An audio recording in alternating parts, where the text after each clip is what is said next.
Blessings under the heart and the mind of your being. I am Lady Master Natasha. Welcome.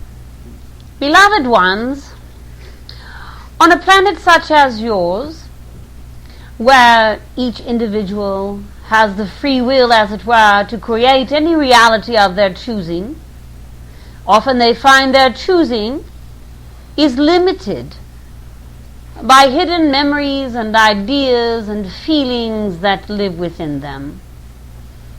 They strive to achieve using force. They strive to achieve using personal power. They strive to achieve and often find failure because they have not tapped into the one true source of power within. That is one of the things we will discuss this evening, is what is the source of power when one is human, as it were, spirit living in a human form on planet Earth. Where does one find power to live and create, as it were, the good life? And the other aspect of this is, what is a good life? For if you poll, as it were, consciousness all over the world, you would have as many answers as there were individuals that you spoke with. For some it might be having a clear connection in their dream world. For others it might be simply having food on the table and not going to bed with their belly aching. And there is everything in between. And so, beloved ones, when we speak this evening about the good life, we will be looking at your idea of what the good life is. And then if you feel you have achieved it, or if you feel there are stumbling blocks in your way, or if you feel you are on your way, as it were. So beginning with the idea and the concept of celebrating the good life, let us begin with a conversation amongst you about what you perceive for yourself to be the good life, and how is it that you know you are in it. Anyone may begin. And beloveds, this is not in speaking up about what you perceive to be the good life, what you imagine you should say. This is rather what speaks to the heart and the mind of your being. If someone were to say unto you, in this moment you may create the good life, that you may celebrate it, what would that life look like, feel like, sound like? Indeed, there is not one present who understands the good life, yes? Not one present who is willing to put their reputation on the line, as it were, by speaking out and saying those things that they are judging even in this moment as being too human to wish for. Let us address that, yes? Yes. Indeed. The human body itself has needs and desires. They must be met in order for the spiritual self to manifest. The hungry beggar in the street is not likely to manifest a connection with its higher wisdom when all it can perceive around its being is the concept of lack and not having enough. We said that we would discuss power and where it comes from. One of the places power comes from is focus. The mental being and the emotional being, both of which are bodies that you are made up of, whatever they are focused upon, meaning what you are thinking about and what you are feeling, is where energy travels. You have all seen, have you not, the electrical balls, as it were, that are clear, that have electricity sparking and moving all within them, yes? And when you touch the ball, the electricity comes to your finger.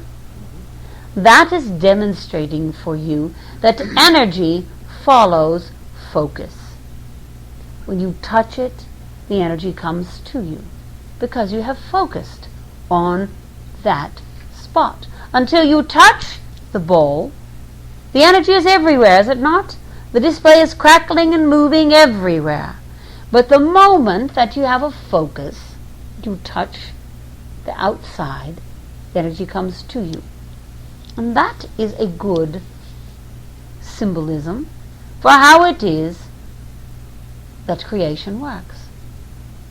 What you are thinking of and what you are feeling come together as a magnet, one might say, to attract energy unto them, that it might be made manifest.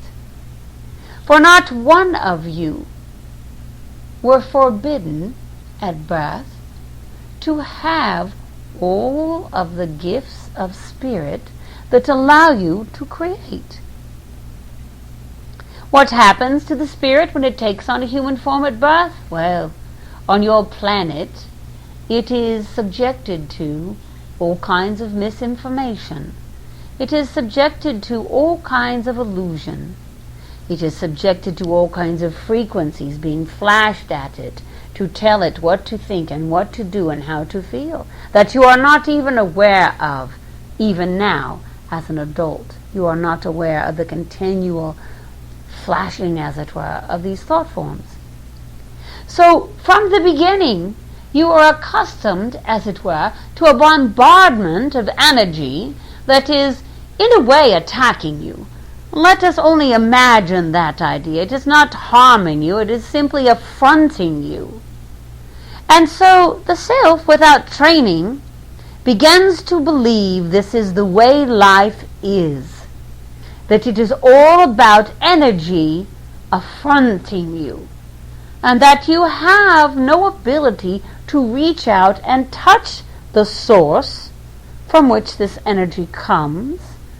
With your focus and your emotions and mind, touch the source and bring this energy together, that it might stop pushing against your being with its thought forms and its imprints, and that you yourself might imprint it.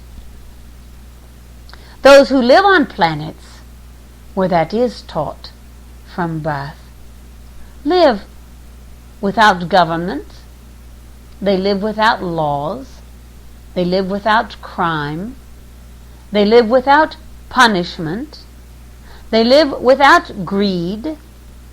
They live without disharmony.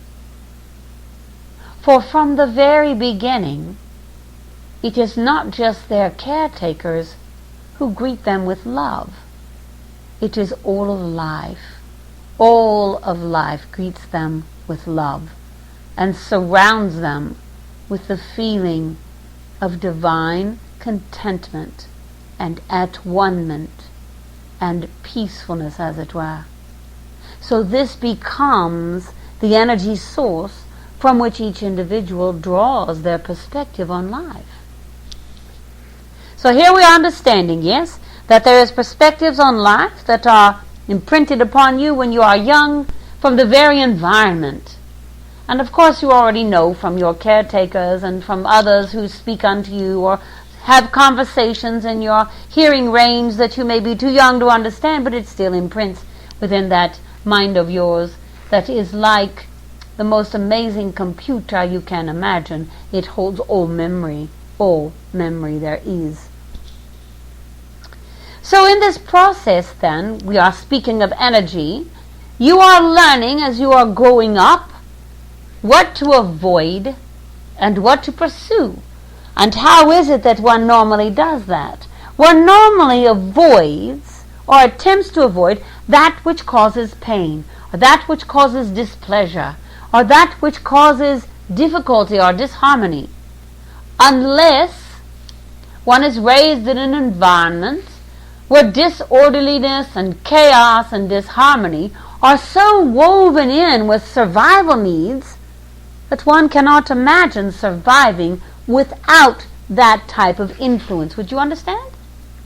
And so from that type of influence, the subconscious